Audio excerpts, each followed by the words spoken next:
Hello friends, welcome to my channel. আজকের আমি তোমাদের সাথে শেয়ার করব বর্ষাকালে সবারই পছন্দের তালের পুলি পিঠার একটি রেসিপি। প্লিজ বন্ধুরা পুরো ভিডিওটা দেখবে, আশা করি তোমাদের ভালো লাগবে। আর চ্যানেলে নতুন হলে সাবস্ক্রাইব করার অনুরোধ রইল। আমি এখানে তালের দুটো আঁটির পাল্প বার করে নিয়েছি, একটা ছোট সাইজের নারকেল কুড়ে নিয়েছি, 250 গ্রাম সুজি, 200 গ্রাম চিনি নিয়ে নিয়েছি। এইদিকে একটা কড়াইয়ে জল দিয়ে দেব। জলটা গরম হলে চিনি দিয়ে দেব। 100 গ্রামের মতো চিনি দিয়ে দিচ্ছি, বাকি চিনিটা রেখে দিচ্ছি, পরে ব্যবহার করব। চিনিটা এইদিকে গলে গেলে কুড়ে রাখা নারকেল দিয়ে দিলাম। নারকেলটা চিনির সাথে ভালো করে মিশিয়ে নারকেলের একটা ছাই তৈরি করে নেব। নারকেলটা একটু নেড়ে চেড়ে নিয়ে গুঁড়ো এলাচ দিয়ে দিলাম। এলাচ দিয়ে নারকেলটা আরেকটু নেড়ে চেড়ে নিলে তৈরি হয়ে যাবে নারকেলের ছাই।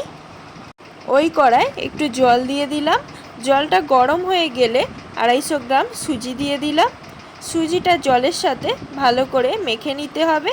এইভাবে নেড়ে চেড়ে একটু মেখে নিয়ে দিয়ে দেব বাকি চিনিটা। চিনি দিয়ে কড়ায় আরেকটু নেড়ে চেড়ে নিয়ে দিয়ে দেব তালের পাল্প।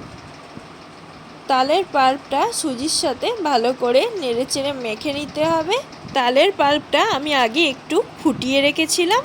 সব উপকরণ ভালো করে নেড়ে চেড়ে নিয়ে তাল ও সুজিটার মধ্যে যদি একটা চিটচিটে ভাব এসে থাকে তাহলে ডোটা তৈরি হয়ে গেছে। ডোটাকে এইভাবে ভালো করে মাখিয়ে নিতে হবে। আপনাদের ডোটায় যদি চিটচিটে ভাব না আসে তাহলে তাল ও সুজিটাকে আরেকটু কড়াই নেড়ে চেড়ে নেবেন।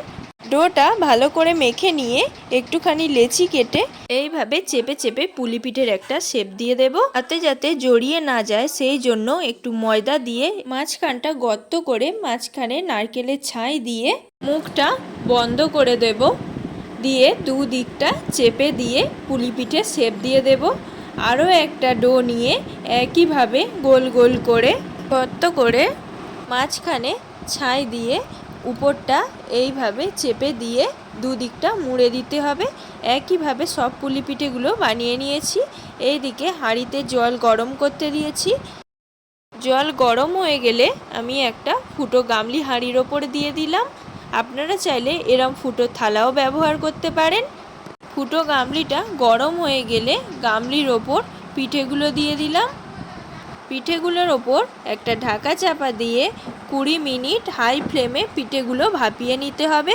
20 মিনিট হয়ে গেলে ঢাকা খুলে পিঠেগুলো যদি চটচটে ভাব না থাকে তাহলে পিঠেগুলো তৈরি হয়ে গেছে। আপনাদের পিঠেগুলোতে যদি চটচটে ভাব থাকে তাহলে পিঠেগুলো আর একটু ভাপিয়ে নেবেন। তৈরি হয়ে গেছে আমাদের সুস্বাদু তালের পুলি পিঠা। আশা করি আমার ভিডিওটা আপনাদের ভালো লেগেছে।